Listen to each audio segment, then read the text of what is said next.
প্রথমে রেল আপডেটের দিকে নজর রাখবো।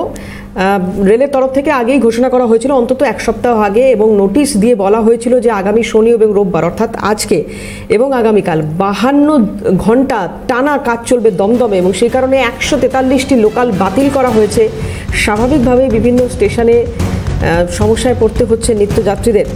মধ্যরাত থেকেই শিয়ালদার উত্তর শাখায় বাতিল বহু লোকাল ট্রেন। পূর্ব রেল সূত্রে খবর, শনিবার থেকে অর্থাৎ আজ থেকে দমদম স্টেশনে নন ইন্টারলকিংয়ের কাজ চলবে এবং এই সময়ের মধ্যে ট্রেন পরিষেবা আংশিক ব্যাহত হবে। 52 ঘন্টা ধরে কাজ চলবে এবং যার জেরে 143টি ট্রেন বাতিল করা হয়েছে এবং বেশ কিছু ট্রেনের যাত্রা সংক্ষিপ্ত করা হয়েছে। ইন্দ্রনীল আমাদের প্রতিনিধি রয়েছেন টেলিফোনে, কি জানতে পারছেন ইন্দ্রনীল? একদমই, দেখো সকাল থেকে বেশ কিছু পরিষেবা স্বাভাবিক থাকলেও এখনো পর্যন্ত যেটা জানা গিয়েছে পূর্ব রেল সূত্রে যে আধুনিক সিগন্যালিং ব্যবস্থার জন্য দমদম জংশনে 52 ঘন্টার নন ইন্টারলকিং কাজের প্রয়োজন। সেই কারণের জন্য 16 তারিখের রাত 12টা থেকে 18 তারিখ ভোর 4টে পর্যন্ত এই কাজ চলবে, এমনটাই পূর্ব রেল সূত্রে জানা গিয়েছে। ফলে বেশ কিছু ট্রেনকে বাতিল করা হয়েছে, অর্থাৎ লোকাল ট্রেনকে বাতিল করা হয়েছে, বেশ কিছু ট্রেনের সময়সূচি পরিবর্তন করা হয়েছে এবং বেশ কিছু ট্রেনের ডাইভার্সন করে চালানো হবে, এমনটাই কিন্তু পূর্ব রেল সূত্রে জানা গিয়েছে। অর্থাৎ 143টি লোকাল ট্রেনকে বাতিল করা হয়েছে এবং বেশ কিছু ট্রেনের ঘুরপথে চলবে।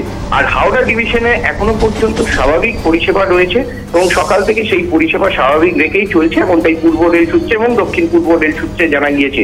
মেট্রো রেল পরিষেবা কিন্তু আপাতত স্বাভাবিক রয়েছে। গতকাল কি যে হাওড়া ময়দান থেকে প্ল্যানেট পর্যন্ত যে মেট্রো পরিষেবা, সেই মেট্রো পরিষেবাও কিন্তু আজকে সকাল থেকে রয়েছে।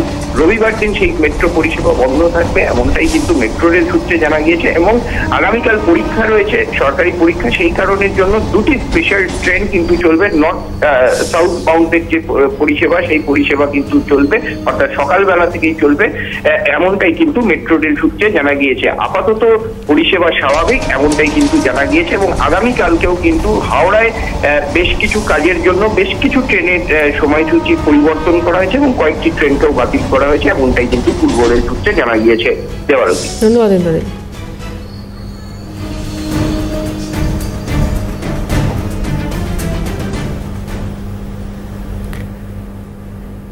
ট্রেনের পাশাপাশি এবার শহর কলকাতার ট্রাফিক আপডেটের দিকে নজর রাখবো। কলকাতার সর্বত্রই আপাতত স্বাভাবিক রয়েছে পরিষেবা, ট্রাফিক পরিষেবা। একটু জানার চেষ্টা করবো, অভিরূপা সাহা আমাদের প্রতিনিধি রয়েছেন টেলিফোনে। অভিরূপা, কি জানতে পারছো? দেখো, আপাতত কলকাতার সর্বত্র স্বাভাবিক। উল্লেখযোগ্য মিটিং মিছিলের খবর এই মুহূর্তে নেই।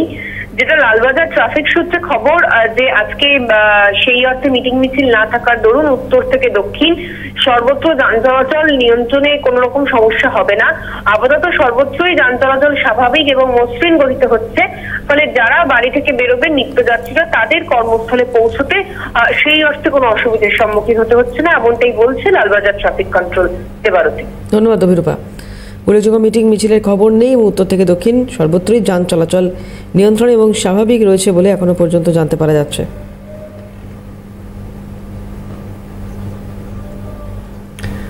ট্রাফিক সার্জেন্ট উৎপল দেবনাথ রয়েছেন আমাদের সঙ্গে টেলিফোনে। স্যার, আপনাকে স্বাগত জানাই। আজকে শহর কলকাতার ট্রাফিক আপডেটটা একটু জানতে চাইবো।